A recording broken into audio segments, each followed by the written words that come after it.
पण इलेक्शनच्या महिन्याभर पहिले जर तुम्ही हे जर करून दिलं मला, तर मला बाकीच्या गोष्टी करता येतील. बाकीच्या गोष्टींना फिकर करण्याची तुम्हाला गरज नाही. आता बाकी सगळं आहे आपल्यापाशी, याची चिंता करायची गरज नाही आहे. पण बघा, तुमच्याकडे सगळं असलं पण प्लॅनिंग नसलं तर उपयोग नाही. निवडणुकीमध्ये शक्ती आहे, हत्यार आहे, पण चालवायचं कसं हेच माहित नसेल तर समोरचा बिन हत्यारवाला सुद्धा तुमच्यावर वार करू शकतो. म्हणून बऱ्याच कुस्त्या मी अशा पाहिल्या की समोरचा पैलवान एकदम मजबूत 6 फूटचा दिसतो, तगडा दिसतो, पण 4.5 फूटवाला पायामध्ये घुसून मुक्की मारून देतो.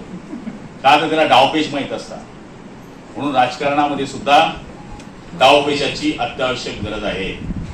फक्त जळगाव ग्रामीण मतदारसंघापुरतं तुम्ही काम करू नका. पाचोऱ्यामध्ये आपला कुठला नातेवाईक आहे का? मुक्ताईनगरमध्ये आपला नातेवाईक आहे का?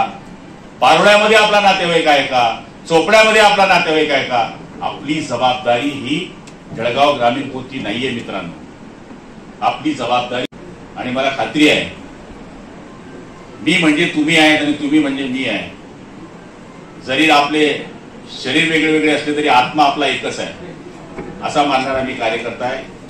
आणि मला खात्री आहे की निवडणुकीच्या वेळेस वेगळे वेगळे प्रचार होतील. आता आपल्या बाबतीमध्ये वेगळे वेगळे प्रचार होतात. बीजेपी वेगळी उभी राहणार आहे, बीजेपी आपल्याला त्रास देणार आहे, मग अमुक असं होणार आहे. तसं काही नाही आहे. वरती पॅचअप पूर्ण पक्का आहे. शिवसेना भाजपची युती ही कन्फर्म आहे अजितदादांसहित. त्यामुळे त्याची चिंता करण्याची आपल्याला गरज नाही.